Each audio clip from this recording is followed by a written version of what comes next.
Querido irmão, querida irmã, chegamos ao quarto domingo do tempo da Páscoa, ano A, que é conhecido tradicionalmente como o Domingo do Bom Pastor. A primeira leitura deste quarto domingo é do livro dos Atos dos Apóstolos, capítulo 2, versículo 14a e versículos de 36 a 41. Sem dor poderão descansar.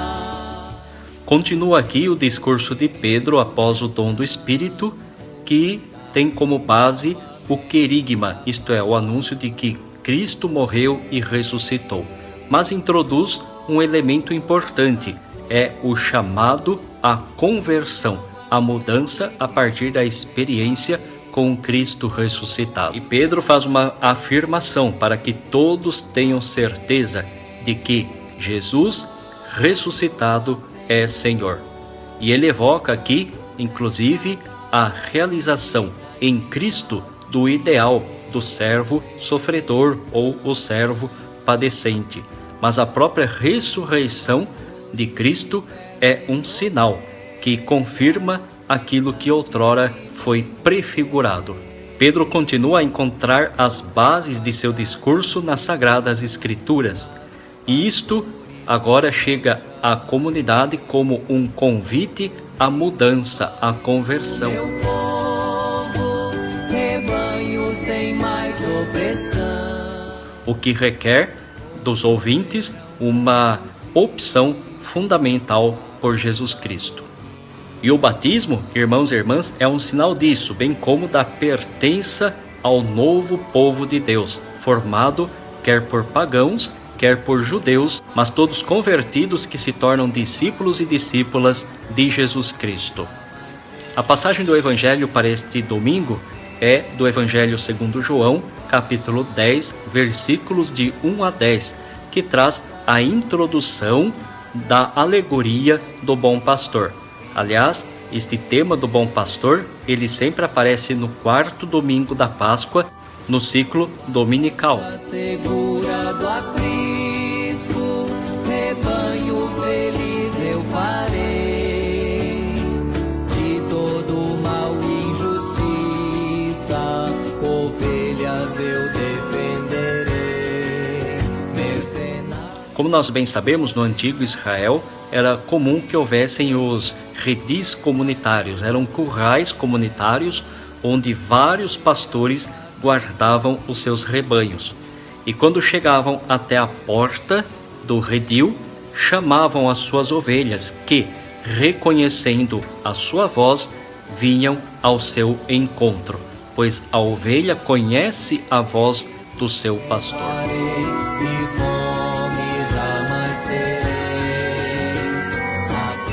Essas imagens que são próprias da vida no campo, referentes ao pastor, ao redil, às ovelhas, eram normalmente atribuídas às lideranças de Israel, ao próprio Deus e, como vimos hoje, ao próprio Cristo. Mas Jesus revela-se aqui como a porta.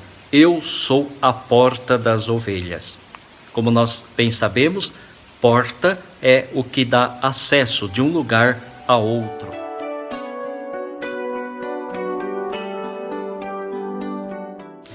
Mas este Jesus, que se autodenomina porta, ele é também o pastor das ovelhas, ele é o bom pastor. Não é o assaltante que vem por outro lugar para roubar.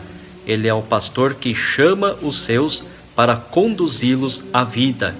Era assim que os pastores faziam, chamavam o seu rebanho para levá-lo até pastagens abundantes e seguras. Cristo, ele é a porta, à medida que é o único mediador que nos dá acesso à vida e à salvação.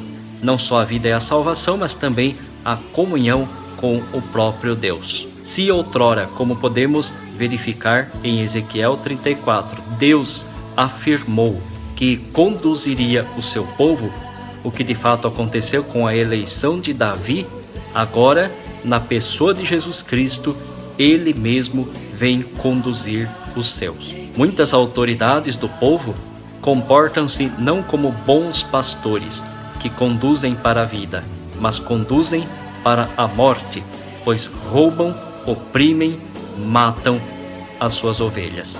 São assaltantes que entram por outro lado. Jesus é a porta, mas a porta segura, a porta capaz de conduzir para esta vida, está na comunidade de fiéis, na comunidade formada a partir da fé em Jesus Cristo. E esta comunidade de fiéis é sinal do Cristo, o bom pastor, após a ressurreição. É um sacramento, um sinal do próprio Cristo que dá o acesso ao Pai. Cristo é sempre colocado aqui como porta, como local de acesso, como única mediação para esta passagem.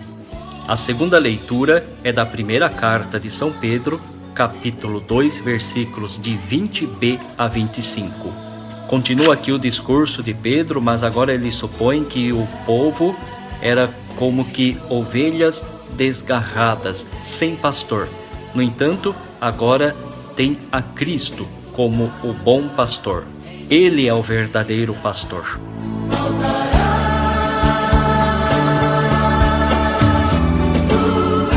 Mas no momento em que a comunidade de fiéis sofre muitas hostilidades, muitas tribulações, perseguições, é preciso lembrar o exemplo de Cristo, que cumpriu na sua pessoa o ideal do servo padecente, sendo fiel até o fim. E por sua fidelidade trouxe a vida, trouxe a salvação, pois Deus confirmou toda a obra de Cristo, ressuscitando-o dentre os mortos. E este é um caminho para a vida vivida na justiça. Não só na justiça, mas na esperança de que é o Senhor que nos guarda e guarda para a vida. Meus queridos e amados irmãos e irmãs, no Domingo do Bom Pastor é necessário que nós olhemos com muita atenção para a ação pastoral da igreja. Fazer pastoral significa ser uma igreja em saída, ser uma igreja que vai ao encontro da humanidade para fazê-la passar pela porta que é Cristo, a fim de que, passando por Cristo, cheguem ao verdadeiro bem. E é necessário, para que isso aconteça, ter sempre diante dos olhos o projeto de Jesus, o projeto que ele levou a termo pela sua entrega na cruz e também por sua ressurreição. Queridos irmãos e irmãs, só é pastor verdadeiro quem vem de Cristo e conduz para o Cristo. Só é pastoral toda a ação eclesial que também vem do Cristo e faz com que o rebanho do Senhor, isto é, toda a humanidade, também passe pelo Cristo a fim de ter a vida, vida plena, vida digna, vida eterna. Sempre considerando que Cristo é o único caminho capaz de dar esta salvação. Entendemos assim, queridos irmãos e irmãs, que a pastoral da igreja, toda a sua atividade é uma maneira de dar continuidade ao agir do Cristo bom pastor, que tudo fez pela vida de suas ovelhas, que tudo fez por nós, a ponto de dar a sua própria vida pela nossa vida. Enfim, meus irmãos e irmãs, o tempo pascal é um tempo propício para refletirmos e aprofundarmos elementos essenciais do nosso batismo e da nossa fé. Mas é preciso que toda esta retomada que o tempo pascal nos permite, nos faça realmente entrar num processo de mudança constante, um processo de conversão, a fim de que, de fato, passemos pela porta que é Jesus. Meus queridos e amados irmãos e irmãs, tenham todos um bom domingo com as bênçãos de Deus. Um grande e fraterno abraço.